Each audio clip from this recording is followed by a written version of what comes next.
Hello friends, welcome back to my channel, welcome if you are new. Today we are going to be going through my fantasy bingo TBR potentials. So last year I did finish all but one of the prompts. I didn't finish the anthology prompt and I finished them all in hard mode. Well, out of the 25 I finished 24, and out of those 24 I did 23 in hard mode. The ones that I didn't complete in hard mode was the one about criminals. There had to be a heist in the book. So I think I did pretty well last year. I've put books on here that do include what I think is going to be the hard mode. If it doesn't complete the hard mode, I'm going to be fine with it, I think. The issue with this year is that it's difficult. This year's prompts were just crazy. Someone did tell me that they did an April Fool's release first, and then they did the real release. And initially when the first one came out, I forgot it was the April Fool's one, and I was like, absolutely not am I going to be able to complete these prompts. And then I sat and had a word with myself and thought, oh yeah, it was the April Fool's one. But anyway, never mind. Here is my MBR for this year. And if you don't know what it is, the rfantasy bingo challenge is a challenge that's run over on Reddit. I'm not on Reddit, but I still want to do the challenge anyway. I don't submit my books, but I just like the challenge. There's normal mode, and there's hard mode, and then there's hero mode, which, if you want to get hero mode, is basically just reviewing every book that you read to complete the hero mode. But I talk about all the books that I read on here anyway, so that's already done. So, prompt number 1 on the board is Knights and Paladins, and it's a character has to have hard mode. It's a character has an oath or a promise to keep. So Chels has been telling me for ages that I will like this book. She thinks I will like this book, and she's been asking me to read it, and it's been like so many times it's come up for recommendations from her. So I'll be reading Paladin Unbound by Jeffrey Spate. That's one I definitely am going to read because it's a Chelsea rec. The next one is Hidden Gem. The hard mode is published more than 5 years ago. There's a recommendation thread on the Reddit as well, and I will leave the Reddit and the recommendation thread down below with all the rules and things. The rules is like you can use manga or graphic novels, but they want you to limit that as much as possible. You can only read the same author. You can't read the same author more than once, unless the author is one of the authors within the anthology that you read. And I think there's another rule as well. Oh, you can only have one reread. So there's that as well. So I used the recommendation thread. This might be one that I just do normal mode for. And I chose Fae Touched by Lisa Ray Roman just because it looked interesting to me. But will I like it? I don't know. Next up is published in the 80s between obviously 1980 and 1989. And then the hard mode is written by an author of colour. This is the one that I chose manga for. But it's a thickums. It's the deluxe version of Berserk, like the whole big behemoth thing that I want to get my hands on. I read volume 1, absolutely loved it, and would like the special editions of them. So there's that. Is that a bit of a cop-out? Maybe, I don't know. I've bent the rules, I've stretched them a little bit, alright? The next one is high fashion, so it has to have an element of fashion, like, in the book. And the hard mode is the main character makes clothes or fibres. I also did get this recommended. Most of these I got recommended from the Reddit. And it's The Goblin Emperor by Catherine Addison. I've heard very mixed things about this, but I'm excited because it's been on my radar for a long time. But it's just been pushed down by other things I've been interested in, obviously, because that's what happens. Next up we have Down with the System, and then the hard mode is Not a Governmental System. And I've been wanting to read this since I found out it was coming out. And that's Blood of a Bridehaven by M.L. Wang. I loved The Sword of Kaigen. 5 stars. Absolutely heartbreaking, heart-wrenching, traumatising book. And I loved every second of it. And I cannot wait, because I think that there are some topics that are discussed in this that kind of are reflective of today's society. Next up we have Impossible Places, and at least 50% takes place in an impossible place. And I have I'm so excited to read this. I want to read this sooner rather than later, but I made the mistake of reading all my exciting books that I was like really wanted to read at the beginning, and then leaving my ones but that I was less excited for near the end, and that sort of left me with like a lot to catch up on. So I might not want to do that this year. I don't know. Anyway, Don't You Call a Carl by Matt Dinniman. This whole series, like, Leslie from the Nerd Narrative got me onto this series, and I so want to just read all of these, but I feel like this might be an issue because I might want to do with this what I've ended up doing with my Cozy Mystery series, and it's like I'm just binging full series of Cozy Mysteries because I'm just like so excited to read them all because I think I'm really gonna love it. And I recently last year read my first little RPG book that was written by Pamela Pickering. Absolutely adored it, and it's Darktown, and I feel like a little RPG might be a secret assassin for me. And the next one is a book in parts, and the hard mode is the book has more than 4 parts. I started the Malazan series. Am I stupid? Possibly. Did I really like book 1? Book 1 got 3.5 stars for me. It was good, but it was like a lot of introduction. Obviously, it's a massive, like, I don't know how many books it is. It's a massive series, so it's expected that book 1 is just an introduction to everything. But I don't want to leave massive gaps between reading each book because there's so much to go through. So I do want to read this one sooner rather than later, and that's Dead House Gate, which is book 2. The next prompt is Gods and Pantheons, and the hard mode for this one is there are multiple pantheons involved, and I chose Heavenly Bodies by Imane Eru. Sorry if I butchered that. I really want to read this. I have since it was indie published, but I never got around to it before it became traditionally published. I don't know what's changed between the indie and the traditional, whether that's going to be a detriment to the book or not. But obviously I will be able to read the traditionally published version because I don't have it yet, and I can only get hold of the trad one. So there's that. There we go. The next one is Last in a Series, and the hard mode is a series is more than 4 books long. I am going to start my journey, or attempt to start my journey, into the Zodiac Academy. This could be a big mistake, but I've been watching Larry Reed's, and I watched the trauma she went through in her non-spoiler vlogs, and I thought, why the fuck not? Why not put myself through that trauma? So we're doing it.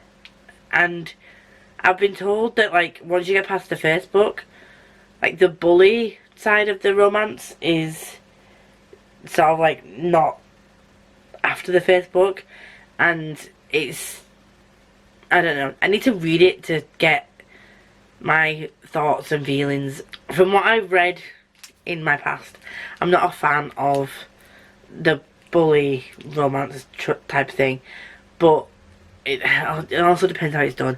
I'm gonna see. This may change. Just saying. Next one is, oh god, the next one is the book club or read along book, and this hard mode is the 2025 pick.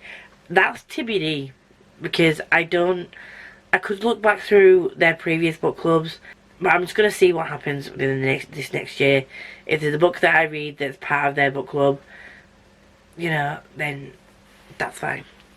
Oh, also, middle of the video, you can sub out 1 prompt for a previous year's prompt. Next up we have Parent Protagonist, and the hard mode is a child is also a major character in the story. I got God Killer for that. I can't remember why. I think it was another recommendation. Apparently this fits. Next up is Epistolary, and then the hard mode is the book is told entirely in epistolary format. Epistolary. I chose this as How You Lose a Time War because so many people have read that. It's a short read, and I've been told it's really good. And I've even seen people who are not usually into that type of book, like genre, like really enjoy it. And I really, I feel FOMO. Okay. Next is published in 2025. The hard mode is its a debut novel, and I've seen The Rose Bargain by Sasha Payton Smith making the rounds on the social media, so I picked that. I don't know what it's about. I saw it and I did initially read the synopsis and think, oh, this seems pretty cool, I want to read this. Whacked it on my TBR. Do I remember what it's about? No. Can I find out by looking on the Goodreads? Yes. Am I going to do that? No. Next is Author of Colour, and this is one I might struggle with the hard mode. This is the hardest hard mode to hit for me, because I don't usually read horror, but it's read a horror novel by an author of colour, and I found one that's She Walks in Shadow, and I think it's like some short stories by various authors of colour, and I think that might be okay. I don't know how.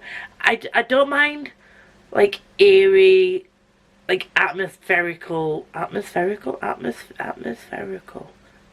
is that a word? That, where the atmosphere is horrific. I don't know. Do you know what I mean? The vibes. Bad vibes. When you just get bad vibes. Or like it's like psychological horror, and you don't know whether it's real or not. Like John Tremblay, Sundial by Katrina Ward. That was another one that was like, Christina Henry, who does sort of like, but I'm not into like body horror. So if any of them are like body horror, I won't read it. I'll pick something else.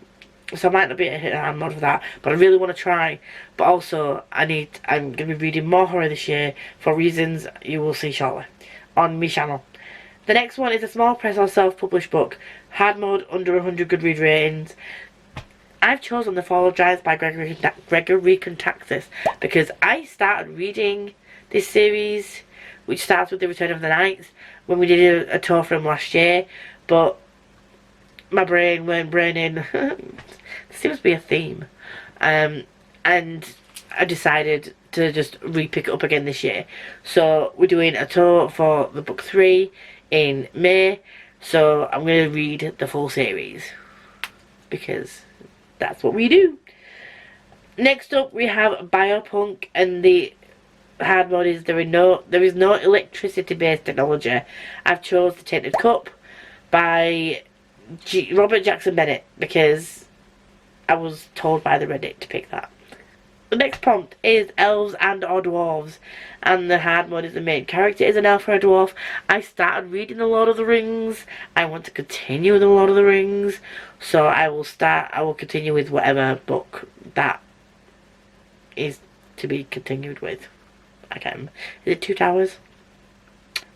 We have LGBTQIA plus protagonist, and the hard mode is marginalised author. Marginalised or other rep, should I say. And I decided to read To Shape a Dragon's Breath by Monoquill Black Goose. I have heard so many things about this. So many good things. I've heard it's also very traumatic and heartbreaking, but also very deep. So, you know, I might crawl into a hole and like never come back out. But I'll have read a good book apparently. So there we go. We have 5 short stories, science fantasy fiction stories. Hard mode is read an entire collection.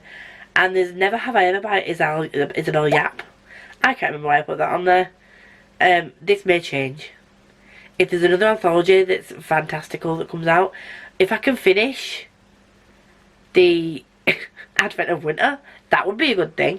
The next one was not a book, so I changed this prompt to a fantasy romance. They use the R word, which I don't like using, and the MC is LGBTQIA, so I used the prompt from last year's for this, and I put Fairbound back on there because I do want to read Fairbound, even though I've heard mixed reviews, so we'll see. And the next one is Recycle a Bingo Square, and I chose Entitled Animals, and the hard mode for this was fantasy, so I've put Dragon Rider back on my TBR because it's in my physical TBR and I want to read it.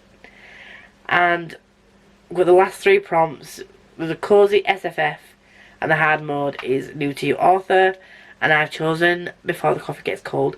I don't think that's science fiction or fantasy, but I've chosen it anyway. I may change to a cozy fantasy. That's one of the witchy ones I've been reading, but we'll see. And prompt number 24 is generic title, and the title contains more than one of the words listed, like blood, court, you know, the generic fantasy romance titles. It's like A Court of Blood and Binding, which is the one I've chosen. I've been wanting to read this for a while, and there's lots of fantasies out that have those generic titles. And last but not least, apologies if the camera quality has changed. For some reason, my camera's decided that it's going to start overheating a lot. I have had it a while, so it may be time for a new camera. Wrong time of year to do that to me, but never mind. And then finally, we've got the prompt 25 is pirates, and the hard mode is not seafaring.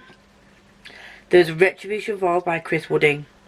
I'm sure that I had a Chris Wooding book on my last year's TBR, and I just never got around to reading it. So a couple of these are books I've put back on my TBR for this year because I'm interested in reading them. Also, some of them I do own physically that I want to at least give a go. So that was a quick rundown of my potential fantasy TBR. I don't know if these are all gonna continue to be on my TBR. I will try and do some dedicated fantasy bingo vlogs, because I feel like that might be the way to keep up with my TBR, so that I don't end up doing what I did this year, where I ended up in like February and I had 8 books to read and like 4 of them were physical reads. I want to try and mix it up and, you know, do the do. You know what I mean? I do. Anyway, we're gonna go. Thank you very much for joining me. If you like me and you want to see more from me, please like, comment, subscribe, share with your friends, do the whole YouTube stuffs. And if you are here and let me know you're here, but you don't have anything to say, please leave a black heart. It's very much appreciated. And until next time, enjoy everything you're doing. I'll see you all very soon.